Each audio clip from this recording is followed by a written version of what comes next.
wena cela amanye amadodana. Kodwa lelizwi mawulifunda lithi uHana waphinde wakhulelwa waba namadodana amathathu namadodakazi amabili.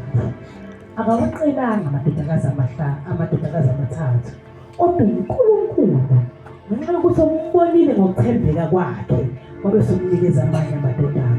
Lisho njalo lelizwi wathembisa nje kuphela uJeftha, kodwa ekugcineni kwakhona utholakala sekalo lezi ucela impi eyodwa nje, utholakala soluye nezinye izizwe enezonke uyayinqoba. Ngoba uNkulunkulu makanecebo akazi kuliyeka icebo lakhe lize liphumelele, akazi uliyeka uNkulunkulu icebo lakhe lize liphumelele.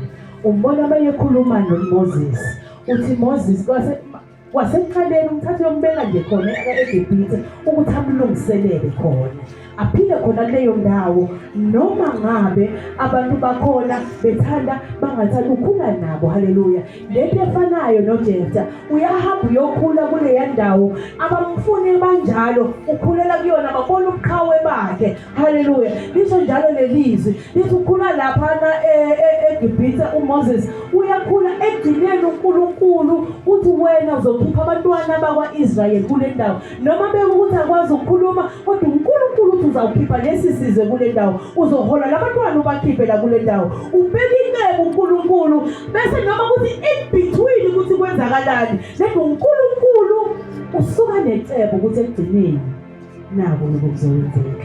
Usese-eli mhlawumbe kwabanye benu bantu abasha abangabuka ukuthi hayi lento lena akusiyo into esingathi siyayihlalela, akubonakali ukuthi kwenzakalani. uNkulunkulu mayinecebo engathi singahlala la sibeke khona. Haleluya. Mangabe uNkulunkulu asisusa la ku this point azosibeka la, asisuke kule point comfortable as we may be, ngoba ezinye izinto ezisihlalisayo, ezinye izinto ezisivimbezelayo ukuthi si-comfortable kangakanani kule ndawo la, ubone ukuthi lana ezinye right la, kanti uNkulunkulu akakubekelanga lana vele. Naye lona umbeka la kuba buhlungu, uze uyabaleka ushiye ikhaya ushiye umcebo wakhe, kodwa uNkulunkulu ngoba umbekele elinye icebo nabamsusa uyasuka uyahamba uya la uNkulunkulu amisa khona.